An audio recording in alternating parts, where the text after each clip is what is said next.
Assalamualaikum warahmatullahi wabarakatuh. Bismillah, wassalatu wassalamu ala rasulillah.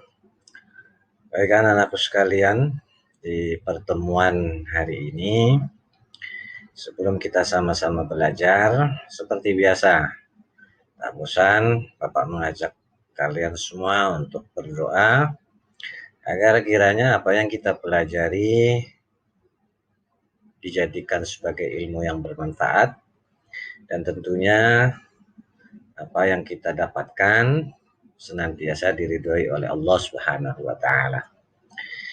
Bismillahirrahmanirrahim.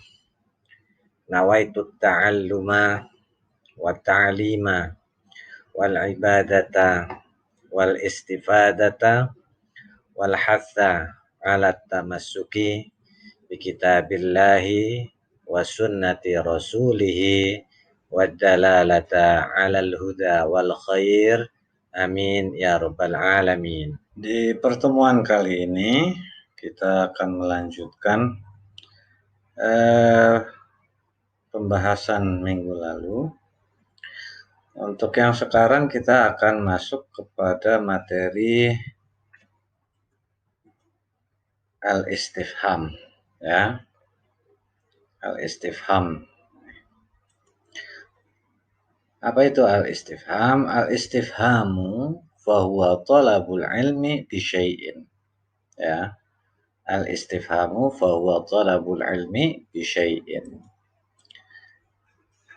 Ya.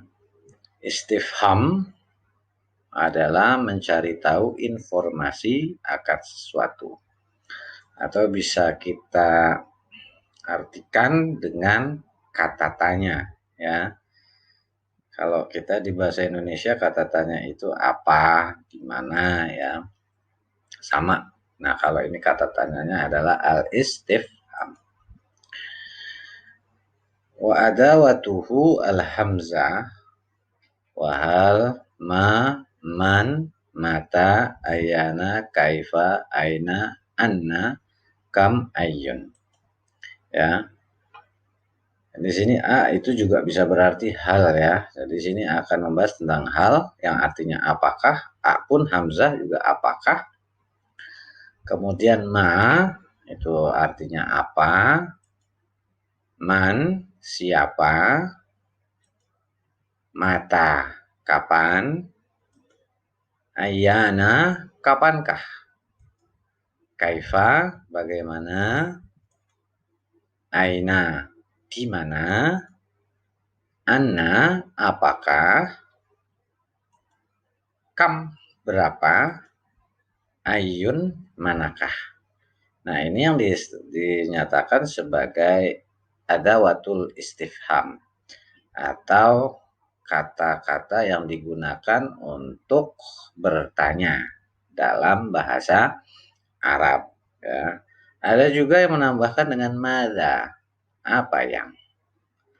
Itu jadi kalau al-istifham, ya, Bapak ulang, istifham adalah mencari tahu informasi akan sesuatu. Nah, perangkat yang digunakan untuk menggunakan kalimat istifham itu biasanya di depannya ada hal, ma, man, mata, ayyana, kaifa, aina, anna, kam, ayyu, madza. Ya. Nah, yang akan dibahas di sini yang pertama adalah ma, madza, kam, man. Ya, yang akan kita bahas. Ditambah lagi dengan aina.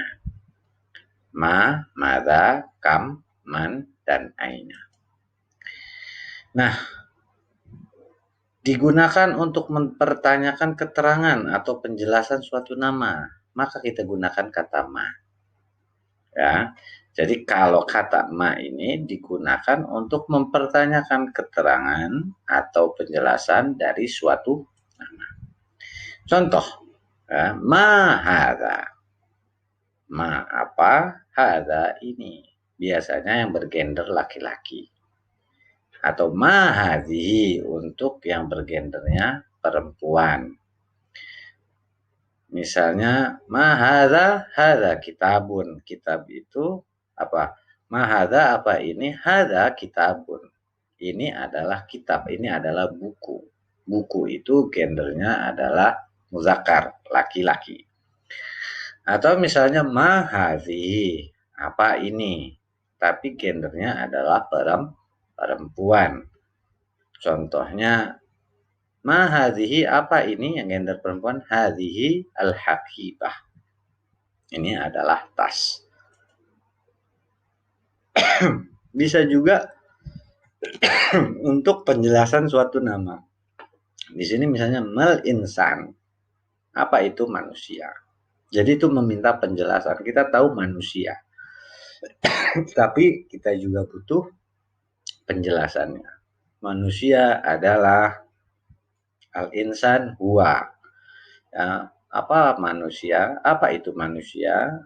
Biasanya jawabannya al-insanu, diulang sini. Al-insanu huwa, ya. Manusia itu adalah, atau penjelasan yang ketiga di sini ada misalnya kayak di ayat di surah Al-Qari'ah. Al-Qari'ah. Al-Qari'ah. Seperti itu. Al-Qari'ah. Hari kiamat. Mal-Qari'ah. Apa itu hari kiamat? Nah, dijelasin kalau di Al-Quran, yauma yakunun nasu kal faroshil mabthus. Itu kalau penggunaan kata ma. Kemudian madza, apa yang. Ya. Nah, di sini digunakan sebagai alat bertanya untuk yang tidak berakal. Maksudnya tidak berakal, apa yang digunakan? Benda, ya. Di sini misalnya madza fil haqibati. Madza fil haqibati, apa yang, ya, ini madza itu apa yang, fil haqibah di dalam tas. Nah, kalau menerjemahkan itu bisa seperti ini. Arti sebenarnya adalah apa yang di dalam tas, tetapi bisa diartikan apa yang ada di dalam tas. Nah, ini kan biasanya tidak berakal gitu ya. Kecuali mungkin ada naruh hewan, tapi biasanya tas itu ditaruhnya adalah benda-benda yang tidak berakal. Ada juga menggunakan kam. Pertanyaannya, istifhamnya adalah kam. Nah, kalau kam itu digunakan untuk menentukan jumlah atau hitungan yang samar, yang butuh penjelasan maksudnya.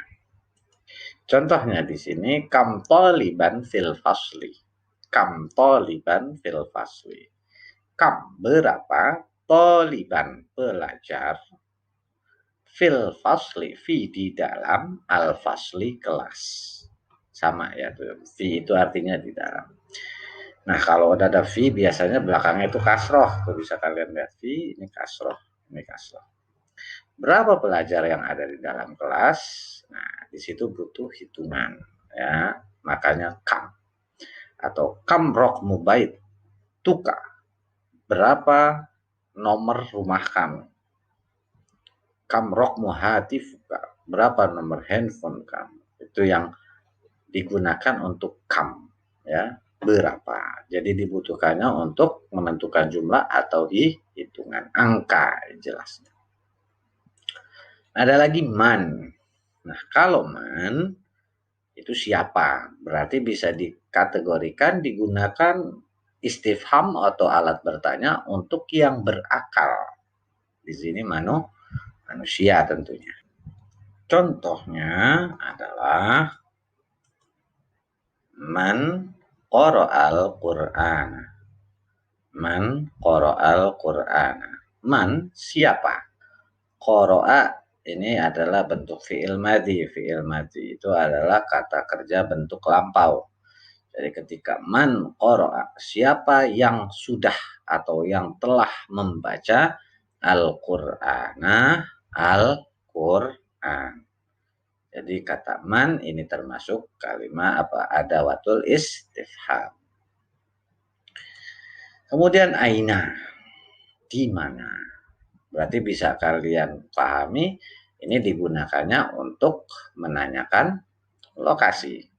Ya. Nah, kalau lokasi berarti itu tempat.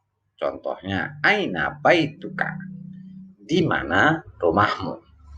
Jadi kalau kita ulang tadi ya, yang pertama ma itu untuk apa namanya, yang madza ya, untuk yang tidak berakal. Kalau kam berapa, jumlah itu angka. Kalau man siapa berarti itu orang ya. Dan aina itu menanyakan lokasi. Ma, madza, kam, aina itu adalah salah satu adawatul beberapa adawatul istifham yang saat ini kalian pelajari. Nah, contohnya di sini sudah tadi ya, madza fil haqibah, apa yang ada di dalam tas. Ma hadza, apa ini. Ma hazihi, atau misalnya al qari'ah, mal qari'ah, mal insan, itu ma. Madza fil haqibah. Kam, misalnya kam rokmun hatifuka, berapa nomor handphonemu. Man qara'a al-Qur'an. Aina, di mana, aina baituka. Itu yang dinamakan kalimat-kalimat istifham. Nah, setelah ini kalian mengerjakan evaluasi, adapun passwordnya adalah bertanya. Mungkin ini saja yang bisa Bapak sampaikan di kesempatan kali ini. Seperti biasa, yang perlu Bapak ingatkan adalah untuk sama-sama jaga diri, jaga kesehatan, tetap patuhi protokol kesehatan yang telah ditetapkan, dan tentunya ingat selalu 3 hal: sholat, jujur dan bertanggung jawab, dan tentunya berbakti kepada kedua orang tua, baik itu senantiasa membantunya dan juga senantiasa mendoakan keduanya, dan tentunya jangan membuat marah ataupun membuat kesal kedua orang tua kita. Itu saja yang perlu Bapak sampaikan. Kita akhiri dengan kafaratul majlis. Subhanakallahumma wa bihamdika asyhadu an la ilaha illa anta astaghfiruka wa atubu ilaik. Wassalamualaikum warahmatullahi wabarakatuh.